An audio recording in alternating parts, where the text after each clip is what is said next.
into authentic conversations about ourselves and our community, exploring topics that uplift and inspire us. From personal growth to social change. So grab your teacup and get ready to join the conversation.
Whenever Jane got back on the stand and whenever the government did redirect her testimony towards the end of the day today. Yeah. Rule 803 is an exception to hearsay, and there's a number of different exceptions. Hearsay, out-of-court statement offered to prove the truth of the matter asserted.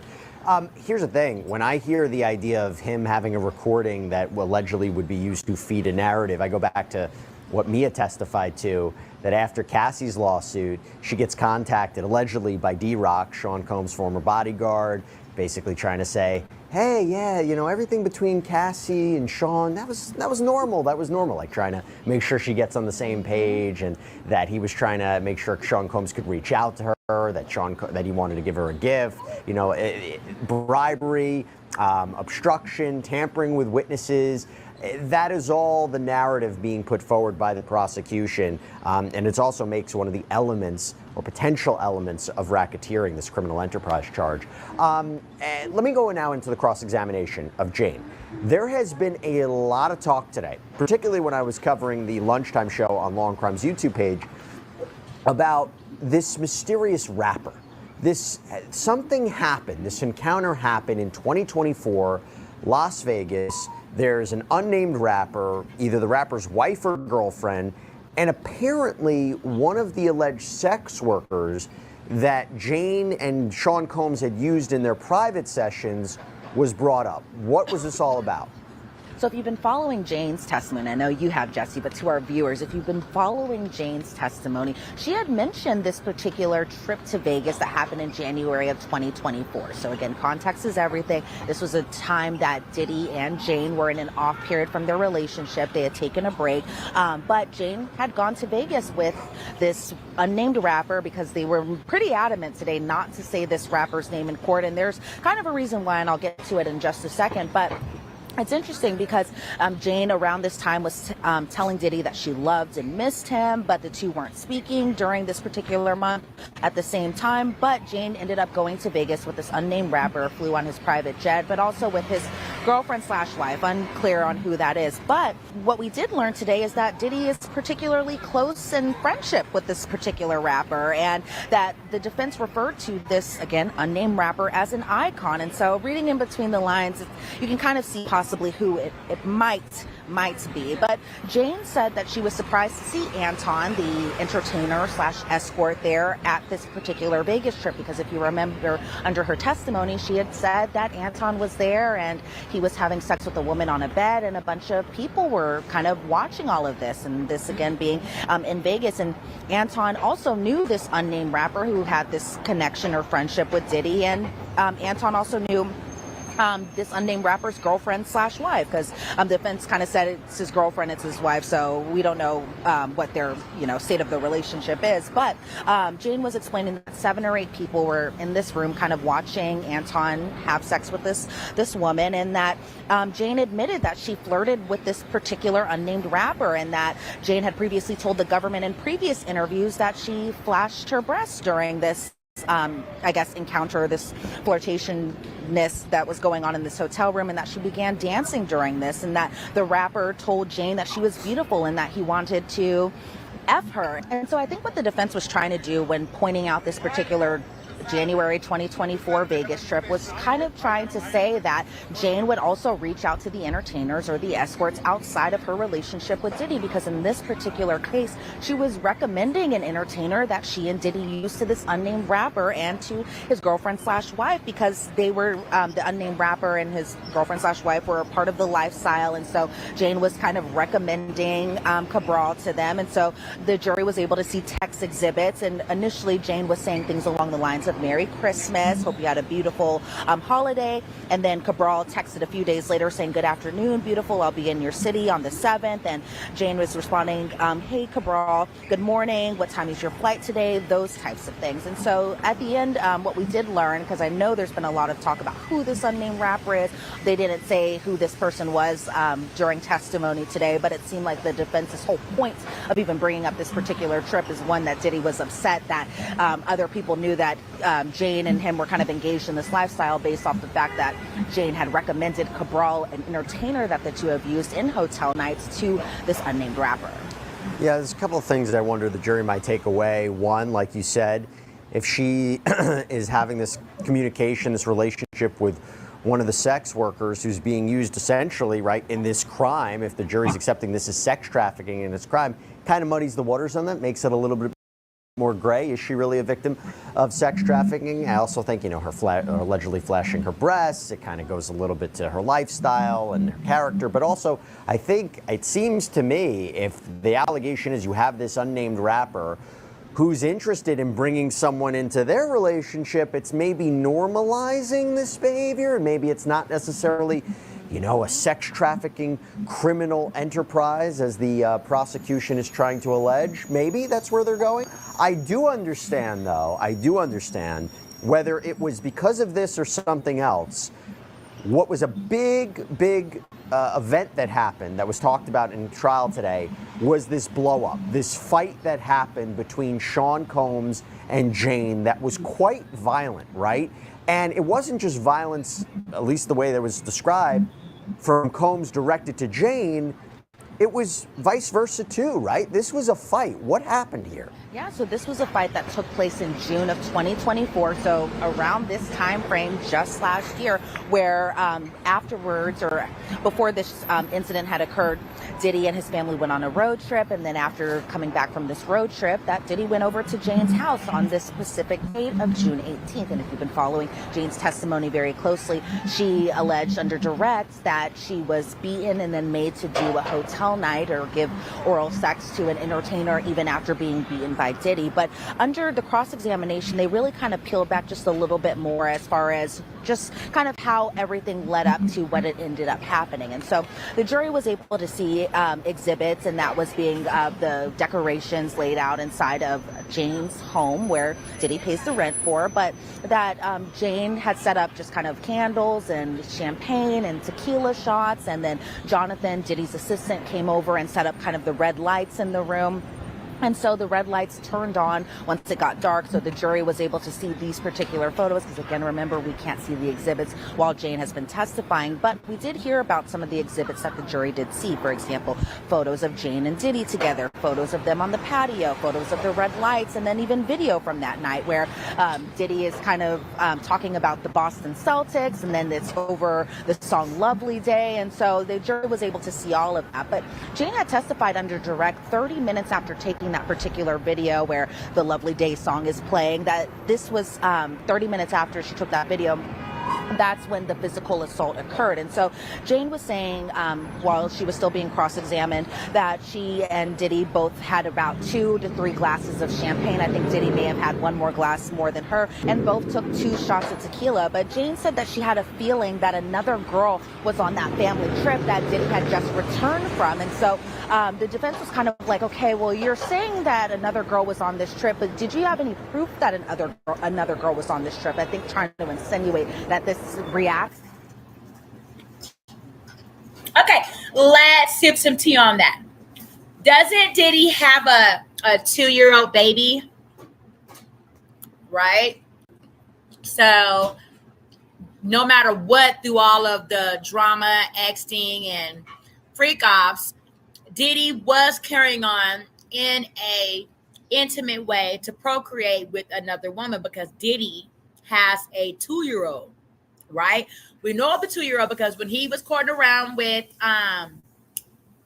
Young Miami, she came into the picture and she was pregnant and had a baby by Diddy. And Young Miami was like, so what, whatever, I'm still rocking with the diddler, right? So more than likely, that's probably what was going on. He probably took her on a family trip. The newest addition to his baby mamas of the 2-year-old.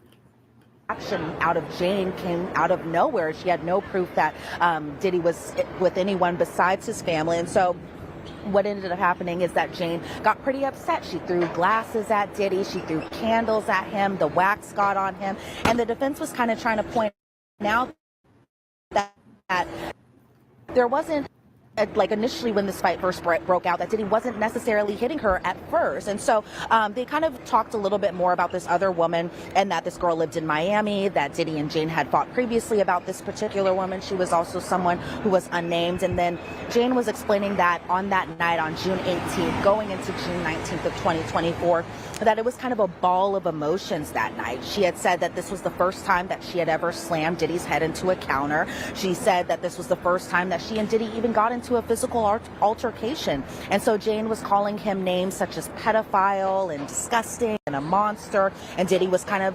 Diddy had called her crazy, but this was, the defense was trying to point out that Diddy was calling her crazy after the candles and the glasses were thrown at him. And so Then the defense is kind of like trying to piece by piece recount Jane's kind of events of the night, like how she ran into the bedroom and then the bathroom and then the closet, and how she changed into a large dress and why was she still wearing heels and those types of things. And the defense throughout this was kind of pointing out that Diddy didn't put his hands on her up until it became a certain point. And so initially the defense was kind of like, okay, well, Diddy was just kind of following you behind. He was just following you to the bedroom and the bathroom, but just saying things along the lines of, are you not going to talk to me? But from Jane's perspective, she was saying that even throughout all of this, he was still kicking down her doors, because remember, under her direct testimony, the jury saw photos of her broken down doors, or the doors that were just either kicked through or hit through by Diddy. And Jane was telling Diddy to leave and that she hated him. And then again, the defense was going into, okay, well, why were you still wearing like a baggy dress and heels and not wearing activewear? You're someone that works out. Why wouldn't she change into just, I guess, activewear clothes as opposed to what she ended up wearing? And so it felt like the defense at that point was kind of trying to imply that Jane was the agitator in this situation. She was the one who threw the candles first. She was the one who threw the glass first. And that Diddy, around this time frame, because this, if you think about it also in context, it's June of 2024. This was weeks after the CNN video came out that showed the brutal assault video of Cassie and Diddy at the Intercontinental Hotel in 2016. So it felt like at times, Jesse, that the defense was trying to imply that he was still feeling the stress from the CNN video being released, and maybe that is why he had that particular reaction. And so Jane was saying that Diddy did end up kicking her and putting her in a chokehold, and then a little bit later in her testimony, she kind of she explained that the chokehold was through his arm, and because the defense was like, well, we're seeing this video of 5 days later after this particular incident, and you don't have any finger marks around your neck. It doesn't seem like he strangled you doing this, but instead Jane was explaining that Diddy kind of grabbed her by the arm, put her up in a chokehold where she just was kind of just up in the air type of thing. And so the defense was... Okay, let's sip this tea. Remember a minute ago, she just said, oh, Diddy, you have been the best lover I've ever had. You've been the best man to me ever in my life. You have been the best man to my child. Now, if this 50 Cent baby mama, we ain't heard of nothing about 50 Cent putting his hand on his baby mama. From what we saw, she was very happy with 50 Cent. Baby, very happy with 50 Cent. But Diddy's whooping your ass and he's the best man you ever had type shit. Y'all women will, completely disassemble any type of value or worth that you have for yourself for a fucking dollar. And we see why, people are pointing that aspect out about your ass. You can't be mad at that shit. We didn't hear 50 Cent say, or 50 Cent, you ever coming out about 50 Cent abusing you. Diddy was, though. Y'all are out here. Wow. Pointing out that she had no discoloration on her neck, but then the defense was saying hours after she was hiding for hours, I should say, that she kept on calling Diddy names, and that Diddy, when she came back from hiding for a few hours, because remember she said that she hid behind a wall for like 2 hours, that after she came back that she was still calling him names, but even after Diddy was calling her names, that he didn't kick her during that time. And it was only while they were on the patio where Jane had punched Diddy in the back of the head. So then Diddy had punched her back and punched her in the eye and punched her in the forehead. And Diddy told her something along the lines of, you're trying to take my kids away from me. You're trying to take me away from my kids. And so it seemed like, again, from the defense's perspective, I think they were trying to frame this as, okay, well, maybe you're trying to look for something out of this because you just saw this hotel video that came out just weeks ago. And now you're instigating a fight that seemingly kind of came out of nowhere. And you're trying to possibly get something out of it. And so then they kind of got into a little bit more about it after the lunch break, and just that during this time frame, Jane had gotten a hold of the other woman that was allegedly on this family trip, and that this other woman was telling her mean things. Jane was telling her mean things, and then how Jane had to take a shower afterwards, but then Diddy kept slapping her and those types of things. And then Diddy had told her, okay, we have never fought like this. Now that this lawsuit comes out, now you want to attack me. And so I feel like that's where the defense kind of really just was like, okay, it seems like you did have kind of a reason for doing this. And then they got into a fight just about how Jane was over in Vegas for that trip in January of 2024, and that even after the fight, Jane had to put on a hotel night outfit, and then Diddy took Jane's phone to text Anton. Then Diddy saw a message between Jane and Anton about that mutual friend, that being the unnamed rapper that she went on the Vegas trip with. Anton came over about 45 minutes later, according to Jane. At first, Jane and Anton were just kind of making small talk, but then the defense is kind of like, okay, well, when did you have time to put on makeup? You say that you put on makeup to cover up your bruises. And then it was like, okay, well, at any point you could have possibly just drove away and left. You could have left with your car and when you were trying to grab Anton. And so I feel like the defense was like, okay, there were just so many points that had happened during this night. But I think one thing that also stands out is that when Anton had arrived, Diddy and Jane went into a separate room in her home, and Diddy was still upset about this mutual friend that Jane had saw in Vegas, and Diddy told her, how could you go to another man's freak off? Go out there and F him, that being the entertainer that was still inside Jane's home. And then Jane told Diddy no, and then Diddy said, okay, well, is this coercion? And so what ended up happening, Jane took an ecstasy pill. She ended up giving this particular entertainer oral sex. Diddy had no interaction with Anton during this. They ended up cleaning up the glass before Anton even came over, and that was just kind of the gist. And I know that was kind of a lot, but I feel like the defense's entire point of just this particular piece of what had happened that night was just the reaction from the CNN video. Well, the prosecution's banking it on being one of the more clear-cut cases of force being used to pressure her into a commercial sex act. And there seems to be the defense saying there's a lot more context, and maybe, and I think it was really interesting when you said, did she have a motivation to instigate this for personal benefit after the tape came out of him appearing to beat up Cassie Ventura? I think that's a really interesting point. But look, the defense was very keen in trying to say today, and during the course of their cross-examination for the last day or so, 2 days or so, that she consented to this. She consented to the hotel nights, that she had all this love for Sean Combs. What came out today? I mean, I know there was a text to the effect of, I feel as your lover, I wanted to please you, and I pushed through, and she wanted to cuddle with him. And then there was this all back and forth about, did she buy him a TV to watch certain movies together?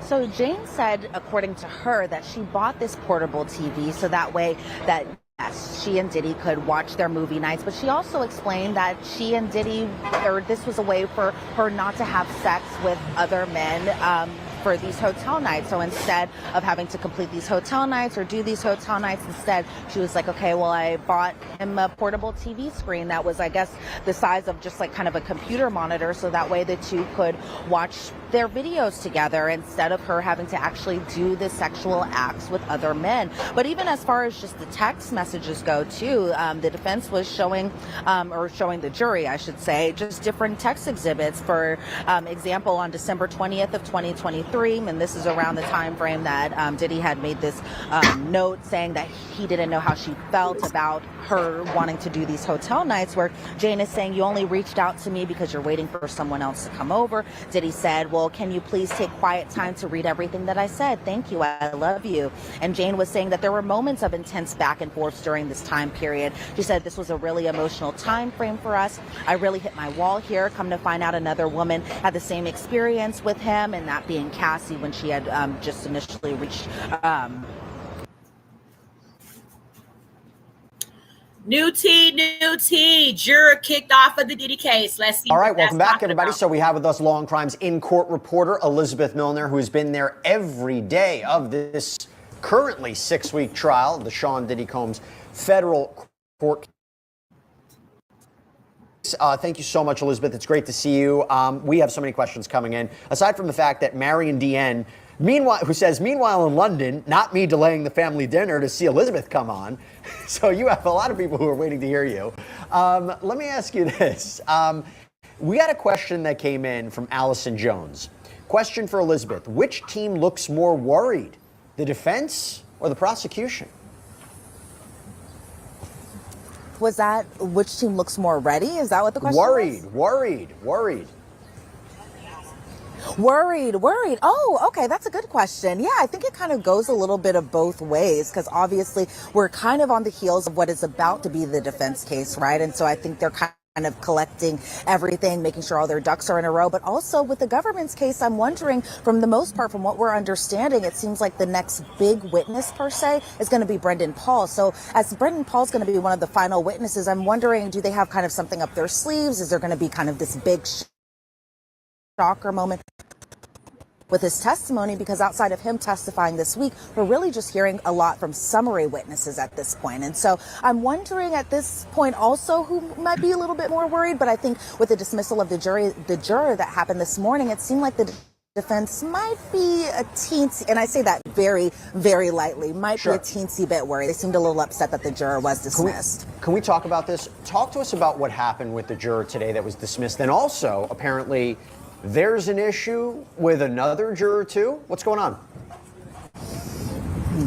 Yeah. So I think a lot of us wanted to know what was going to be happening to juror number 6. Now, we learned on Friday that the judge was leaning towards dismissing the juror, but then Xavier Donaldson, he got up, he kind of made this really impassioned speech about why this particular juror should stay on. And a lot of it had to do with race and diversity on the jury. And if that juror were to be dismissed, what kind of message would that send to other potential jurors, too? And so, you know, the judge weighed both decisions, really, and took the weekend to kind of think things over. So we learned about what his ultimate ruling was going to be first thing. And so he really kind of took into account what the defense had. And they released a filing over the weekend that I think was about 15 pages long of all the reasons why this particular juror shouldn't be dismissed. Also kind of throwing a little bit of light shade here and there to the prosecution. And so the judge took that all in, and he said this morning, you know, I understand its importance, but this amount of scrutiny isn't necessarily necessary. And so the judge was like, the inconsistencies from the juror raised a lot of these issues as far as why he was ultimately dismissed. So the judge said he went back,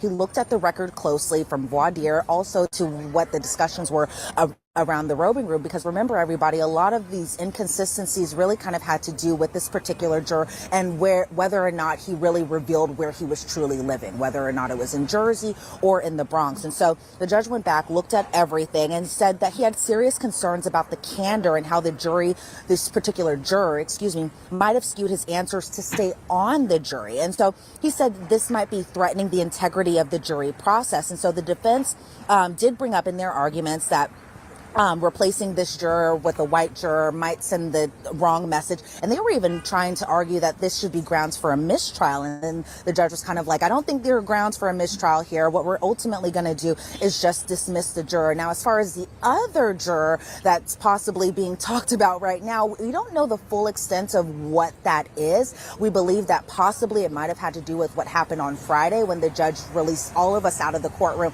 closed the doors, locked the doors to really kind of discuss what we initially thought was the juror number 6 issue. But it turns out it might have to do with whatever happened to this other juror. So as far as I could tell, really only one juror was dismissed. And we kind of saw like a little shift in the change of the jury box where everyone, beginning, I think, is from the second row, kind of trickling into the first row, just moved down one seat. And so we did see the new juror seated and everything like that. And then we still see the alternates in the back row. But we're kind of waiting to see more information about what this possible other juror issue might be. And so hopefully we'll learn about that more at the end of the day.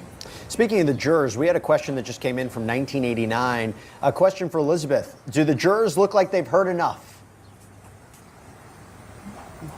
I mean, it's a lot of testimony that they've been hearing and listening to for weeks on end. I'm wondering, did they hear enough? Or are they kind of feeling like everything is feeling just a little bit repetitive? That question definitely goes through my mind a little bit, especially since we're doing a lot of summary charts, summary witnesses, where it's just a lot of charts and a lot of text messages, that type of thing. But they still have to be in it because we still have the defense's case to get through. So from what I've seen today, even with this juror now dismissed, that I have seen them still being attentive, still taking their notes. But I'm kind of wondering too, like, how much information does this jury need? But from the government's case, they still need a little bit more before they can finally rest their case. And look, Elizabeth, you're one of the rare people who actually gets to see these arguments unfold. You see the style of the attorneys. You see the reaction, which is why we have this question that comes in from Enlin DK. You were talking about Xavier Donaldson, right? How did you feel, Elizabeth, about Donaldson's arguments? That's kind of a hard question for me to ask. You really threw me in there, Jesse.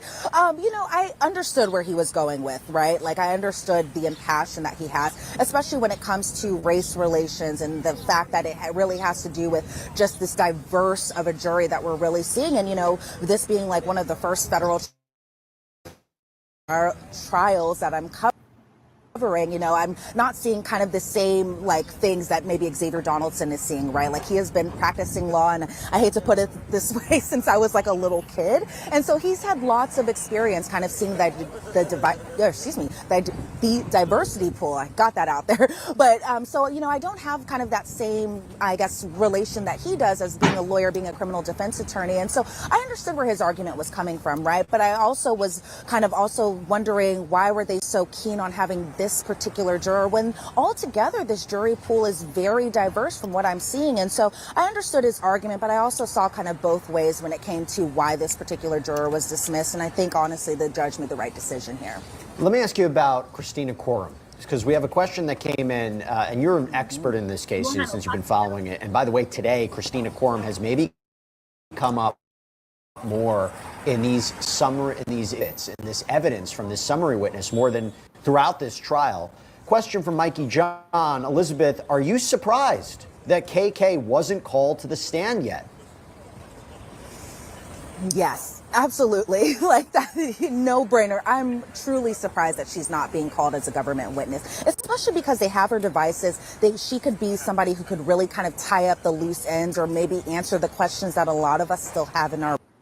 And so I'm really surprised that, especially as we're trickling down to the end of the government's case, that the next witness isn't Christina Quorum. And I'm wondering at this point, is it possible the defense might call her? And if the defense does call her, what that could look like? And so I'm really and truly surprised that they're using her devices. The government is, but they're not calling her as a witness. So yes, definitely surprised there. And we have a question from Allison Thompson about the judge, Judge Arun Subramanian.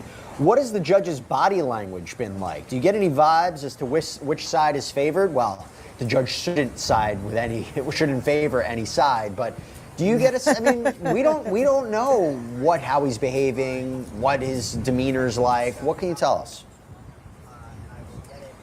Yeah, so as far as the judge's demeanor, all across the board from what I've seen so far during this trial and even during the pretrial hearings, is that he's very fair. Like, it's never a situation where you're kind of like, oh, he's a little pro-government here or he's a little pro-defense here. He really kind of gives both sides their wins when it's applicable, right? And even as in terms of just his body language while listening to the testimony, and if there's an objection from one side. So, for example, if the defense has an objection to the prosecution's line of questioning, he kind of gives the prosecution a little bit of leeway to be like, okay, maybe you want to rephrase that question so that way we can get rid of the objection, so that way we can continue on with the proceedings. And then if there's a point where, there's an objection, there has to be a discussion that's had in the sidebar, he's willing to do a sidebar. And so from the most part, and this should be how every judge kind of operates a courtroom, I think you should always take notes from Judge Arun Subramanian. He is above board, he is fair on both sides, and really it's never a situation where you have to feel like he is, or you think that he is biased in any sort of way. We get another question to you, Elizabeth, before we have to let you go. This is from Lisa 5472. How was Diddy when they finally said the juror was dismissed? I think he was a little bit disappointed, I'm not going to lie, especially given the long kind of defense letter that was put in over the weekend, given the arguments that were made by his defense attorneys. Outside of just Xavier Donaldson, it was also, Brian Steele did make a quick argument on Friday, but also Mark Agnifilo too. And so I think from what I could tell of just Diddy's body language and demeanor, it seemed like this was something he was kind of a little upset about as far as this particular juror being dismissed. And so, it's interesting to see kind of how his movements have been so far ever since then, especially because we're seeing so many summary witness charts and all of this stuff, and they're putting all the pieces of the puzzle kind of in a chart format to the jury. But he did seem a little down and disappointed by this juror's dismissal today. Elizabeth, before we dismiss you, before you have to head back into the courtroom, aside from just the kind and positive comments you've been receiving from our viewers, and at least one person who's concerned about when you're actually getting lunch and when you have time to eat, I did want to ask you this question from Shai. Please ask Elizabeth Milner, what is used to block the face of pseudonym witnesses?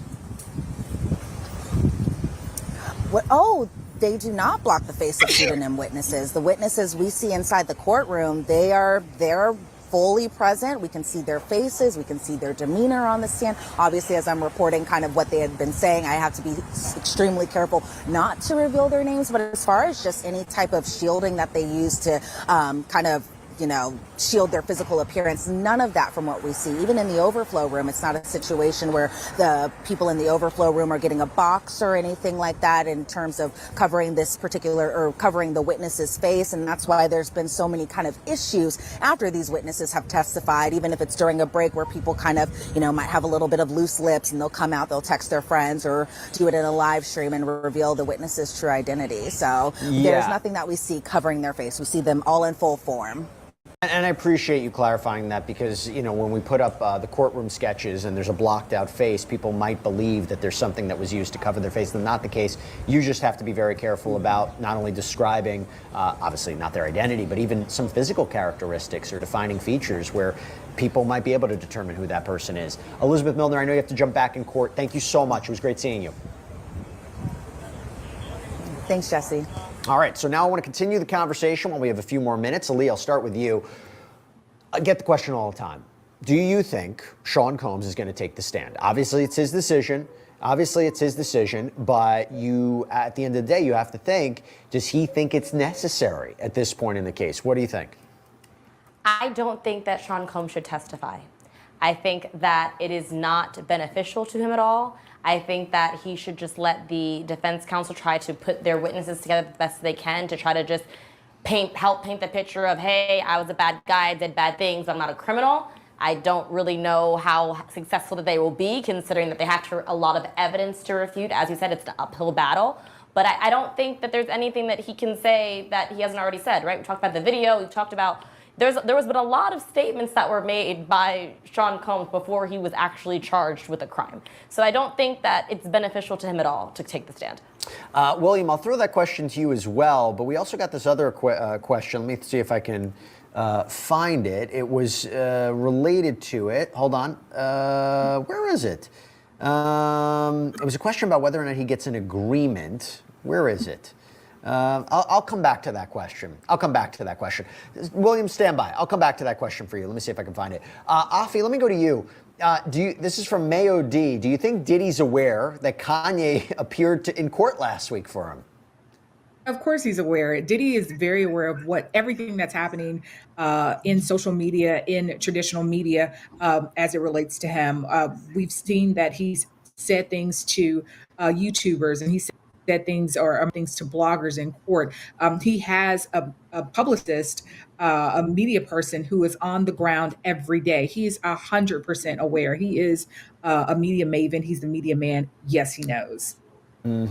How about this one? Let me throw this one to you, William, as I try to find the other one. This is from Sandra Jazz. Hi from Romania. Wow, hello from Romania. That's amazing. If Diddy gets charged, probably convicted. If Diddy gets convicted, how much time will he get? By the way, love your show. Thank you so much. William, over to you.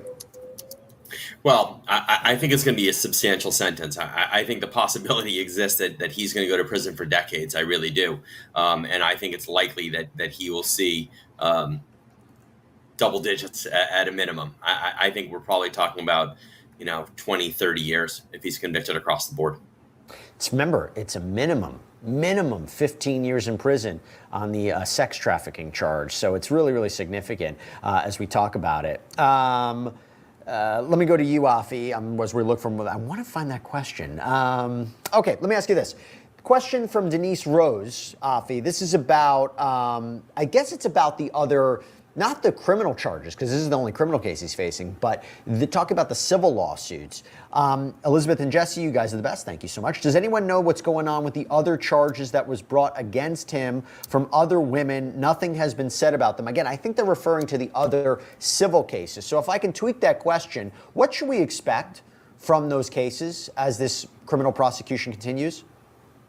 Well, while this is kind of like a parallel situation, you've got civil and criminal. Usually all of the civil matters are stayed until we resolve the criminal matter. And I expect after the criminal matter is resolved, not even dealing with the appeal, but after this initial matter is resolved, don't know if there will be an appeal or not, if there's a conviction or not guilty or, hung jury. After this one is settled, we'll then deal with the civil issues. And I also anticipate a lot more civil matters that are going to be brought up even after this trial. Everything is, I guess, right now just pretty much on hold. Okay, so we are reviewing everything Diddy Bot. Diddy Bot, Diddy Bot. Let's go down through here and see what TMZ is saying about Diddy. Thank you guys for sipping tea with Tanisha Talks Teas Monday day.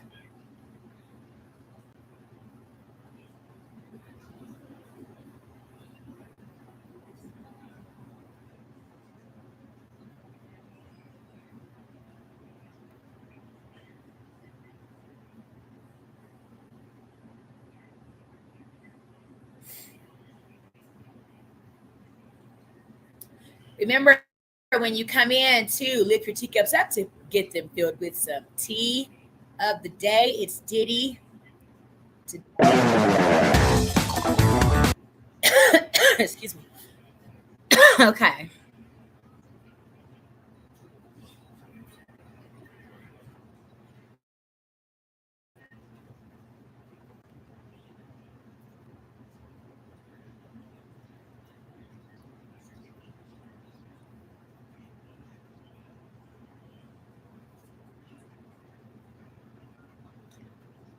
Okay, so until my computer catches up or whatever have you, do you guys think Diddy will get the digits in time? And if so, why? Why would someone believe that from the evidence that we've heard so far, Diddy would get double digits in prison?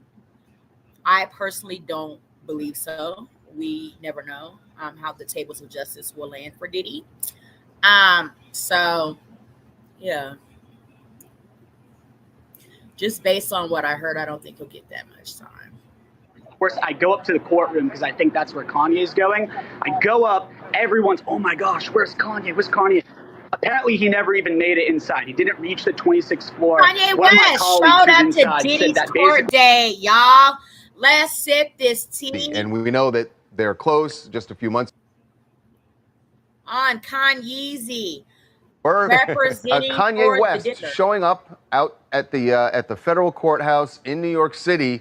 The first time we've seen any of Diddy's celebrity friends in court supporting him. It did not go exactly as Kanye planned, but here was his big I hear he was throwing out on in the middle. Kanye West. No, Kanye West, true fashion. Stepping out the Maybach, you got Kanye West with the all white denim on, with the sunglasses, with the little hooky thingy, ropey thingy to keep them on your ear. Okay. We remember, Kanye was making a song, and I guess, he opted for his oldest daughter, West, to join the song. And apparently it had a verse by Diddy, and Kim Kardashian was not pleased with it at all because of the allegations going around about Diddy, diddling with children, which we have not heard in this trial at all. But yeah, here's Kanye. So we had already had some understanding that Kanye was still fucking with Diddy. So here he is walking up to the courthouse. Let's see what happens next. Still people celebrating him, which we always talk about as being kind of weird with the things he has espoused. But there he is walking in all in white, strolling into the courthouse. Bianca not with him. Interesting, because we do know she is in New York with him, but she did not go to the courthouse. And there you see King you have Cone. To wear clothes in a courthouse. And Kanye West's wife is known for being buck naked in the public, nudity, ass, titties out. So, no, she more than likely would not be welcome at the courthouse. She does not wear clothing.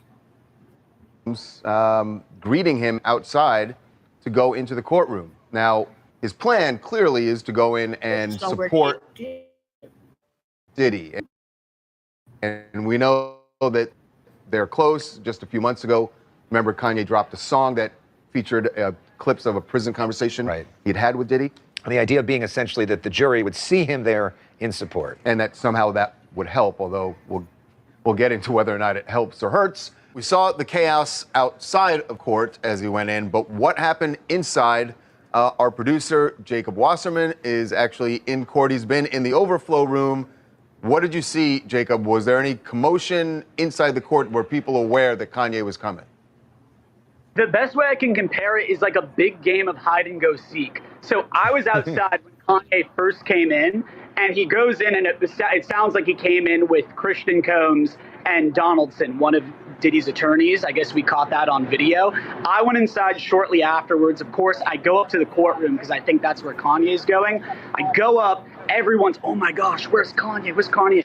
Apparently, he never even made it inside. He didn't reach the 26th floor. One of my colleagues who's inside said that basically they were siloed off this entire time, and Kanye wasn't much of a topic inside the courtroom. I usually go to the two floors below, which is the overflow room, which is essentially like watching the court case happen on a big TV screen, and everyone thought he was going to come in there. So we go down, and it's like bedlam. Everyone is coming in and out every 5 seconds. They're upping security. At one point, they cleared off a bench in the back and had security standing in front of it. And it sounded like that he was going to come in and sit on that bench and watch it with the rest of us. But one of our PAs, who's also inside the courtroom, went on with a bunch of other journalists to kind of see where is Kanye, because that's what everyone was thinking. Is he in the cafeteria? Is he coming up here? Did he already leave? And what we learned based off talking with several people is it sounds like he was given his own private room, basically his own overflow room, which he was in for about 8 to 10 minutes. And then I assume was like, hey, I didn't come here to be in this private room by myself. I wanted to show face for Diddy and, to the public. And then eventually he left right after. So it was only there for a short period of time. And I'm not sure if other people got access to the overflow room that he was in, but if they did, it wasn't many. Right. So the jurors never saw him, and Diddy never saw him. Right. So no, and would know. No, yeah. So the jurors never saw him. The one thing I want to mention is, as I was saying, how I was in the overflow room and everyone's coming in and out, and it's this whole commotion. Nicole Westmoreland, one of Diddy's attorneys, came in and did a sweep, and she was looking, being like, oh, is Kanye here? And eventually left. But it was just kind of hilarious, all these characters that were coming in and out, almost like, again, a big game of hide and go seek. We were all looking for where Kanye was. He apparently was in this overflow room for only a few minutes and headed out. Where's Kanye? Where's Kanye? Just a lot of commotion for not really much that ended up happening. Jacob, we're going to let you go. I know you got to get back into court. You're just on lunch break at this point. But, keep an eye out. You never know. Maybe Kanye's going to come back. Sounds good. Thank you, guys. I mean, is the idea... I think they were even worried about the overflow room, because it sounds like they cleared off that bench. Yeah. And they were going to bring him in, but they're like, it's going to cause too much commotion in here. Is the idea of having this anti-Semitic guy as your base helpful to the jury? Is that supposed to be a plus? No, and you're right. I mean, look, I don't think if you were asking Diddy, which of your celebrity friends do you want to come to court my and character sit witness? behind you, it's probably not Kanye. But that's my guy. He did. Team Diddy. He didn't have to deal with that, as it turned out. Hi, this is Devin from Los Angeles. I can't imagine that Kanye showing up for Diddy is doing what he thinks it's doing. Given his reputation recently, I can't imagine that Diddy would want him anywhere near his trial. But as someone who would love to see the downfall of Diddy, I'm all for it. Go for it, Kanye, by all means. Anything he touches really turns into a dumpster fire. So it's just evil attracting evil. Except for his bank account, there are some fans, and he seems to make a lot of money in different ways. That has not been impacted. It does not seem anyway. All right, so we know that Kanye didn't get to see much of the trial. He was only there briefly, but there is testimony going on, and today, one of Diddy's former assistants is on the stand and talking a lot about duties he had to do that certainly maybe not surprising at this point, but you got to feel for these people and what they went through. Cleaning up the hotel rooms after the freak-offs. Well, you think about all that baby oil. Yes, which, and by all the way, that Astroglide. there was it's got to go somewhere. There was a special agent on the stand who talked about the raids and all the stuff they found. We know, of course, about the hundreds of bottles of baby oil, but also talked about weapons, drugs, ammunition that was found, armor-piercing ammunition, which I always thought, I remember reading that in the indictment going like, why? Why do you have armor-piercing anyway?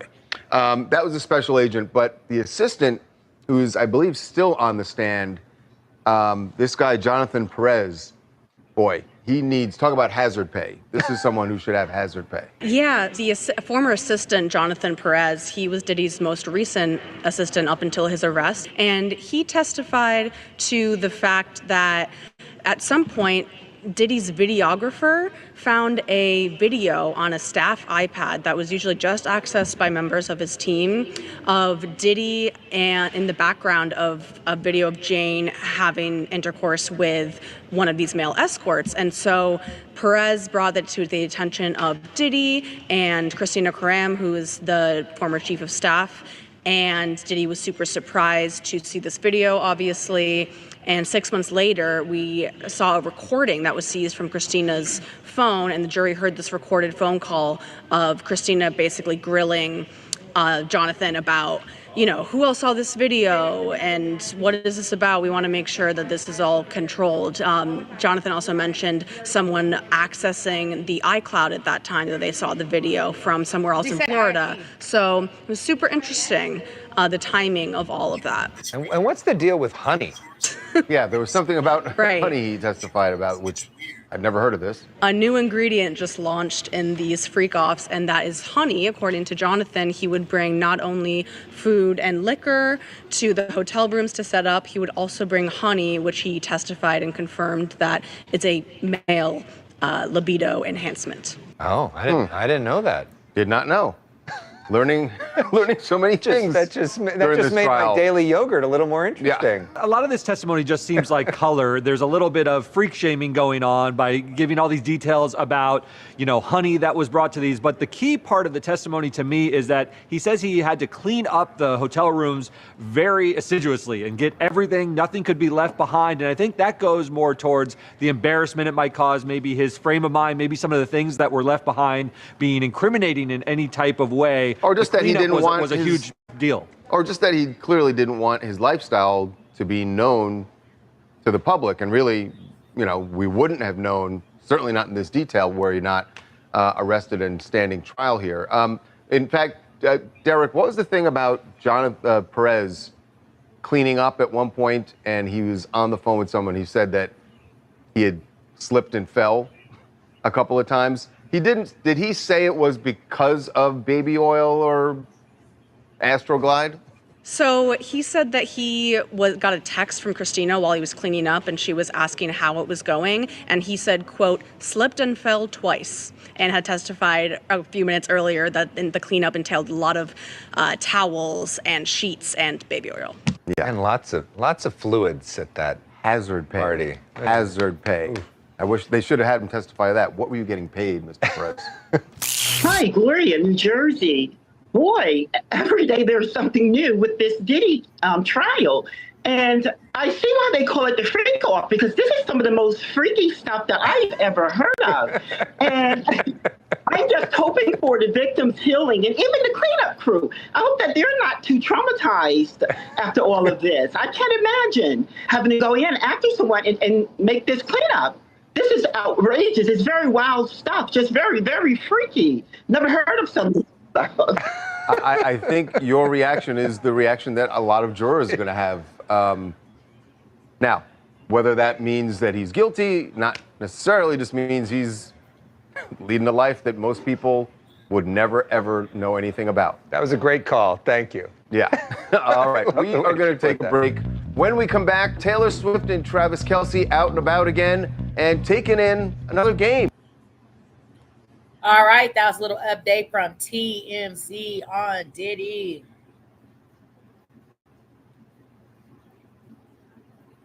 Kanye West made a surprise appearance at Diddy's sex trafficking trial. Okay.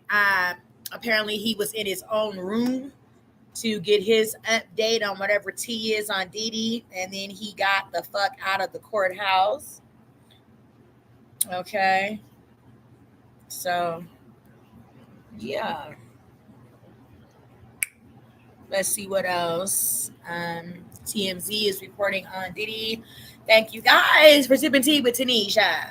We're going in on Diddy until the end of the nitty gritty. Okay.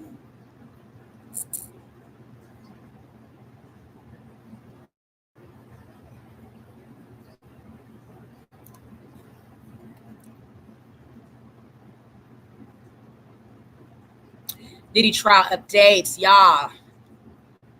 It's a lot going on. As y'all heard the last young lady say, okay, this is wild and a mess. Well, I've slipped and fell twice. He didn't say what he slipped and fell in, but if you have that much lube and that much baby oil, you can kind of figure it out. And we've seen. Hey everybody, Charles here. Day 23 in Diddy's federal trial, and we learned a little bit about We've seen post-week-off pictures slip and falls. It happened to someone. From the hotel rooms and stuff, y'all. Disgusting. Okay.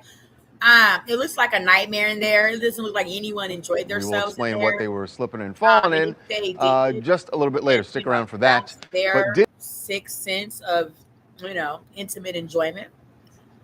Everyone has their right to live according to how they want to live, as long as they're not hurting or harming anyone, endangering anyone. So that's their business. But just from a onlooker's point of view, it looks disgusting.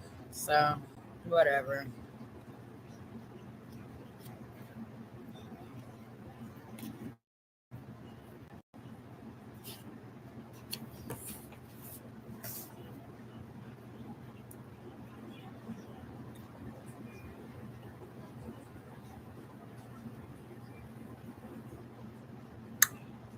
Oh, okay. As we're catching up to the stream, it looks gross. We saw pictures of the hotel room. Things broken everywhere. Lube. He was not the person everyone was talking about today, at least for a while. It was a different celebrity. His buddy, Ye. Kanye West showed up at the federal courthouse in New York today, and what an appearance it was.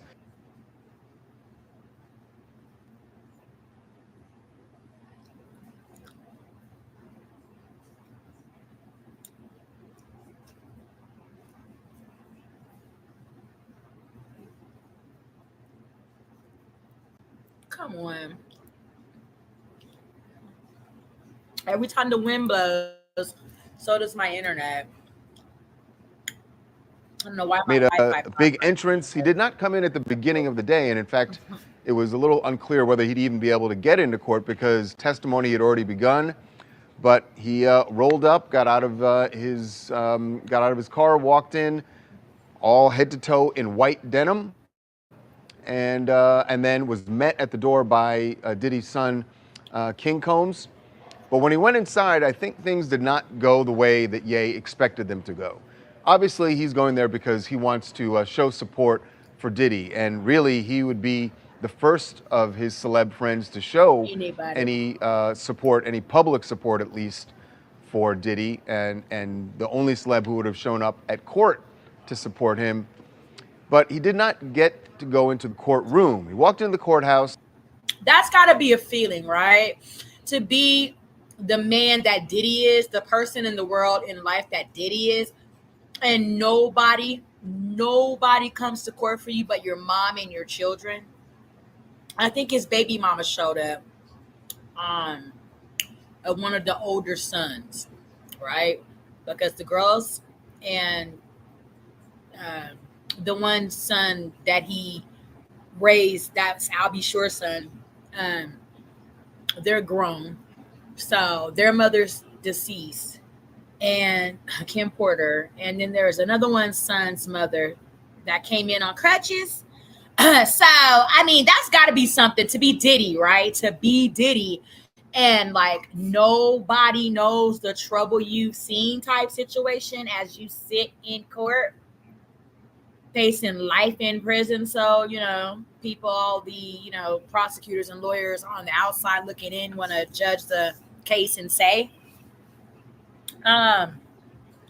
you know, like that's wild. That's gotta be a feeling that nobody ever wants to feel, right? Just sitting somewhere in the eye of the storm and nobody, you know, is there turning out for you. Nobody, buddy. And then was told that he couldn't go into the courtroom and he'd have to go into the overflow room. Now, the overflow room is where they have a lot of other reporters, media gathered watching, essentially just watching the trial on a big TV. And we're told from our reporter, Jacob was in that overflow room. That's where he watches every day. And there was a big commotion in there. They actually, the deputies came in, they cleared off a bench at the back of that room, and it seemed like that's where they were expecting Kanye to watch. But then there were a lot of people coming in and out, and even some of Diddy's attorneys stuck their head in kind of looking for Ye. Didn't see him in there. Well, it turns out what the deputies decided was that it was just going to be too much of a commotion, too much of a distraction if you were sitting in that room with all the other media. I mean, let's be honest. If you're a reporter and you're in that room, you're no longer looking at the trial. You're watching Ye to see how he's reacting to things that are being said in the trial. So they decided to not bring him in there. He got his own private overflow room. And he was only there, so he sat down in there with King Combs, but he was only there for about 10 minutes. If you know anything about Ye, once he realized that there wasn't going to be this big show of him walking into court and everyone gasping and, you know, him trying to wave to Diddy or whatever it is, that once that was not happening, he decided he was out of there. He literally was in the overflow room for about 10 minutes and then walked out and was gone. Didn't have anything to say when he left, and that was it. So, with that whole circus out of the way, what actually happened in the trial today? Only 2 witnesses on the stand, and one of them, the first was a special agent, Andre Lamont, and he ran through a lot of things that we already knew about the raids. He was going over basically an inventory of things that they found at the LA home during the raid. Talked about weapons, talked about drugs, ketamine, ecstasy, and the weapons. Aside from the guns, he also talked about the ammo that was found and that it was armor-piercing bullets that they found there, which we had known that from the indictment. It always seemed weird to me that Diddy would need that kind of ammunition, but he didn't really get into what it could be used for, just talked about this is what they found. Then there was something that I guess you could say is a bit of maybe freak-off shaming, you could call it. We've all heard about the baby oil. We've heard about personal lubricant that was found and the amounts that were found. But he went through the numbers, and I guess you feel like maybe the prosecutors felt like they've probably heard about this. We need to let the jury know what was found there, because if we don't bring it up, they're going to be going, wait a second, remember all that stuff we heard about baby oil? How come that didn't come up in the trial? So the special agent said they found 200 bottles of baby oil. 200. This is just in the LA home. And lube, 900. Oh, if we're wondering why we cannot find baby oil or why baby oil is $8 a bottle, it's because of Diddy. 100 bottles. Some of them. I can't even imagine. How did he order 900 bottles of lube? It's mind-boggling. Anyway, they covered that, and then they moved on. The next person on the stand was Jonathan Perez, and Jonathan was a former assistant for Diddy. And he reported, at least he said for a time, reported directly to Christina Karam, who is the chief of staff, former chief of staff for Diddy. Now, what Jonathan was talking about was what he had to do as an assistant. Now, he said that this was only about 1% of his responsibilities. That seems, if this is only 1%, I'm not sure what else they had this guy doing.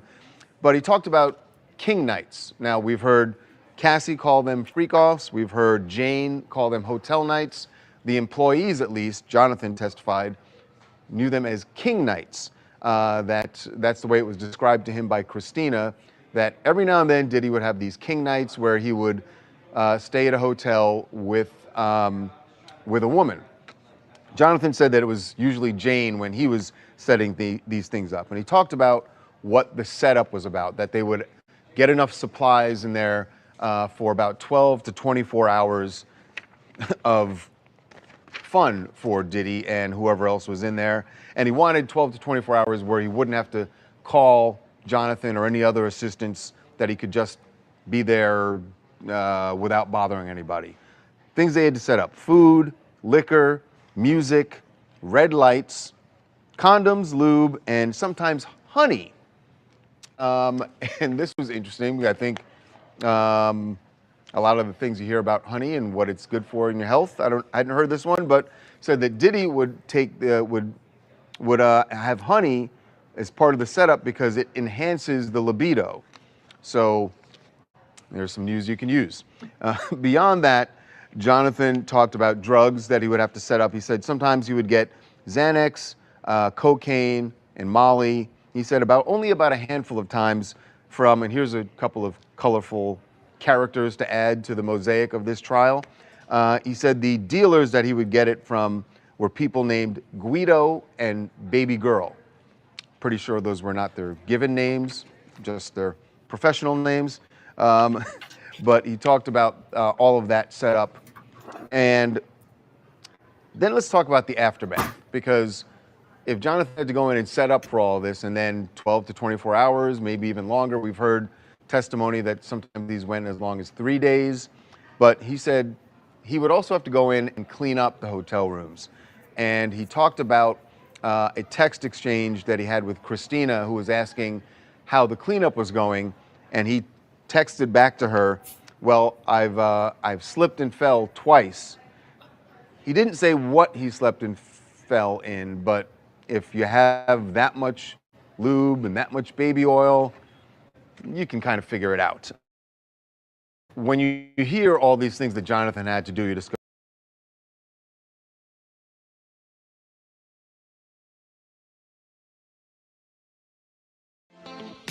Thanks for watching. Remember to show your support by liking, subscribing, and sharing. It's a blessing. Keep your teacups filled and ready for my next upload. Until then, stay inspired and remember, always stay dipping.